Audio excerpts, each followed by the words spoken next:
आज का जो विषय है वह है शरीर रूपी पिंजड़ा।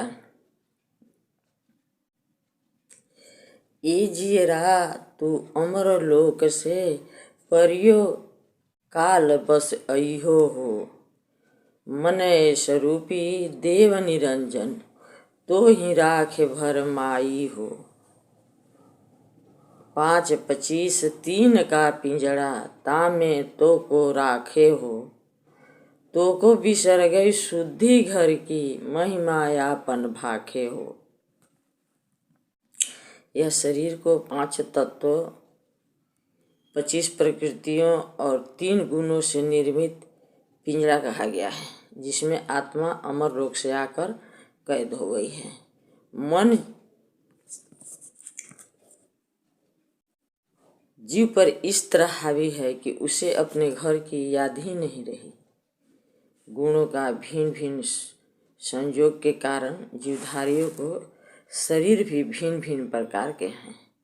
शरीर के भिन्न भिन्न अंगों के द्वारा नाना प्रकार के क्रियाएं होती रहती हैं। इनमें कुछ क्रियाएं हैं जो हमारे जागृत अवस्था में होती है, जैसे देखना, सुनना, चलना, बोलना इत्यादि।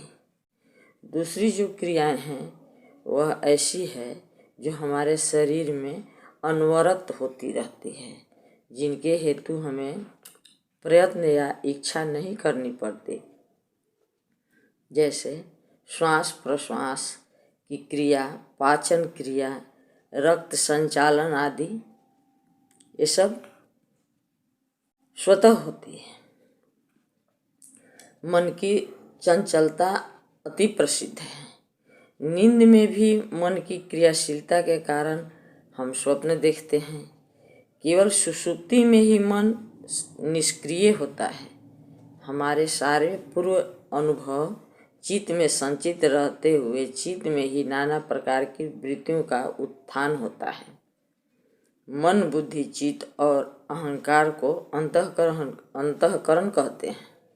देखिए, संकल्प विकल्प करने वाला मन, अहम भाव प्रकट करने वाला अहंकार और निर्णय करने वाला बुद्धि और स्मृति तथा संस्कारों से चित्रित होने वाला चित्त है। हमारे अंग प्रत्यंग में जिससे जीवन संचारित होता है उसे प्राणवायु कहते हैं। कार्य भेद से इस प्राण को 5 मुख्य भागों में और 5 उपभागों में विभक्त किया गया है, जिसके विषय में स्वरवेद कहता है, 10 प्राण इस देह में करे सकल व्यापार। 5 प्राण उप प्राण है कर मन भेद विकार। उपयुक्त 10 प्राणों के द्वारा शरीर का संचालन होता है और स्वास्थ्य स्थिर रहता है। प्राणों के विकृत होने पर शरीर व्याधिग्रस्त हो जाता है।